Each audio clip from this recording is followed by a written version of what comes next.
জিততেই হবে, যত কাল তুমি এগিয়ে চলো তোমাকে জিততেই হবে না হবে না হবে না। আরে চারদিকে দিয়ে আমার নাটকের টিম চলবে না। নাটক এই নাটক হচ্ছে ছেলে ধরা নাটক। এই নাটকে সুন্দরী যুবতীদের এগিয়ে দিয়ে তাদের রূপ যৌবনের লালা দিয়ে তৈরি করবো একটা জাল। তারপর সেই জালে আটকে পড়বে নারী লোভী বেশ কিছু মানুষ। তারপর তাদেরকে ব্ল্যাকমেলিং করে প্রচুর টাকা হচ্ছে না চাঁদনিকে এখন অনেকেই পছন্দ করছে না। আসছে না ইলানি মারুনা নতুন মাল আসছে না, ওই পুরনো দিয়ে কাজ চালিনি। আরে চালিয়ে নিতে গিয়ে শেষে আবার ওই করমন্ডল আর কাঞ্চনজঙ্ঘা এক্সপ্রেসের মতো অ্যাক্সিডেন্ট হয়ে যাবে না তো? লালু তার যেতে কাজ কর, এমন একটা গাড়ি জোগাড় কর যে গাড়ি একেবারে করকরিয়ে চলবে। আজ একটা ডাসায় মাল পেয়েছিলাম বস, একটু জন্য মেয়েটাকে সার্চ করতে পারলাম না। আরে আমার লোক হয়তো ফেল হয়ে গেলি।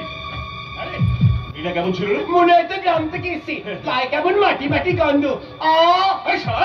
তুই আমার আগে মেয়েটার গায়ের গন্ধ শুকে নিয়েছিস? মারুন সকাল মাত্র শুকিনি, দূর থেকে পেয়েছি। মেয়েটা কেমন দৌড়াদৌড়ি করছে। মেয়েটা পাগল ঠাগল নয় তো? মারুন পাগল হতে যাবে কেন, ও দাদাকে খুঁজছিল। দাদা কি নিরুদ্দেশ? হয়তো হবে, তবে মেয়েটা কিন্তু খুব কান্নাকাটি করছিল। দাদা মনে হয়